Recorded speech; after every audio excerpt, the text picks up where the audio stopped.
You see, the problems, look, ISIS is a US made. US, British, Israeli, and some Arab state made group of people. Just curious, why some people who are watching may find that difficult to believe. Why do you say that it's made by the...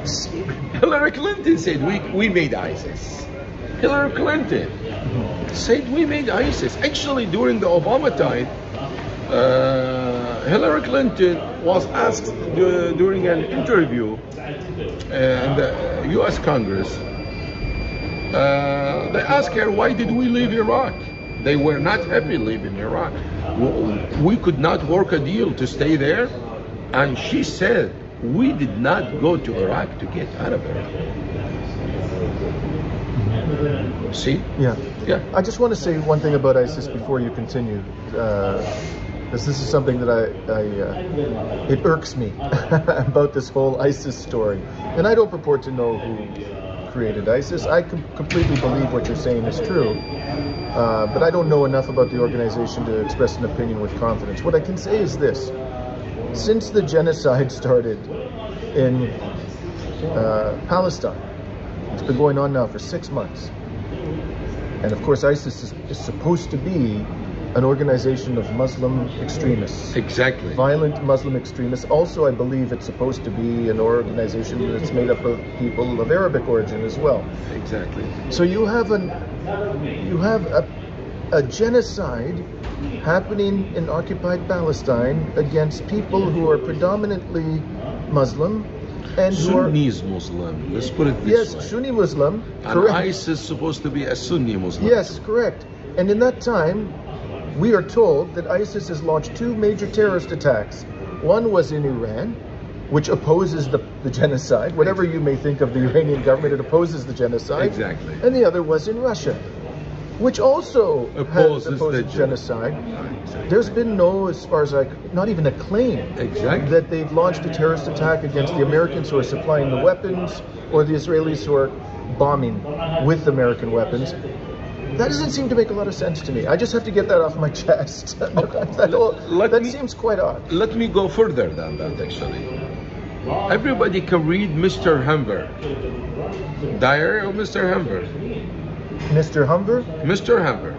Mr. Humber was a spy sent over 300 years ago by the Ministry of Colonies, British Ministry of Colonies, to that region to create the Wahhabi sector.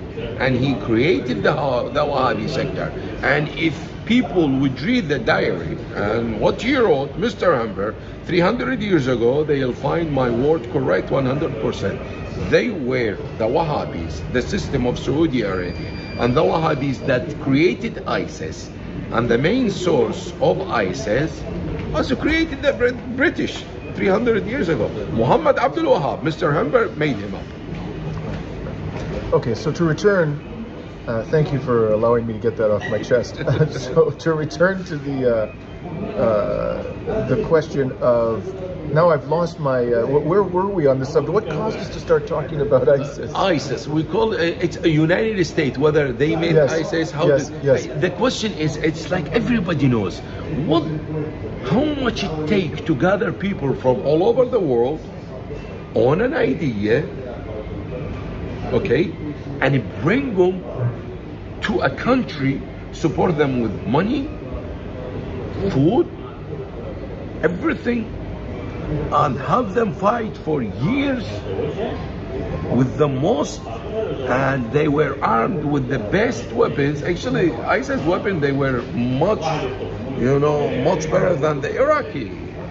The Iraqi army. The Iraqi army weapon. Okay, you see all the weapon, or the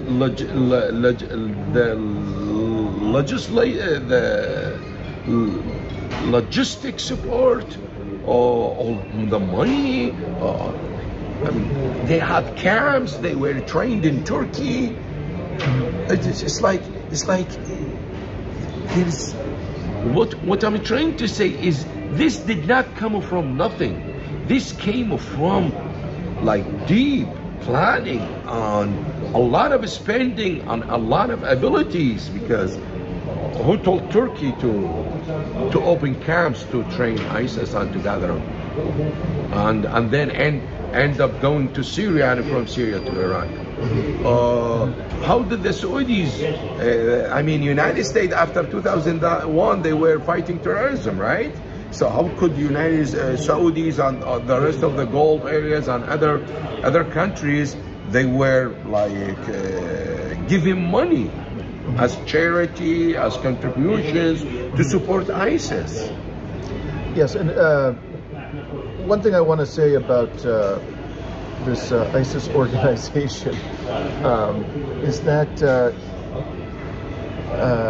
it seems to be used repeatedly to justify the continuation of U.S. military presence in the region. Exactly, and especially in Iraq.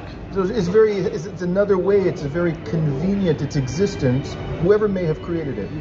And I'm in no position to disagree with anything you're saying, it makes a lot of sense to me. But it seems that its very existence provides a lot of convenient justifications for the United States to continue to dominate the region militarily. Exactly. It's actually we call it an arm. It's a U.S. arm in Syria, because ISIS where is ISIS now from the real problems in Gaza, right? Right. Exactly. It's something the world should know about that.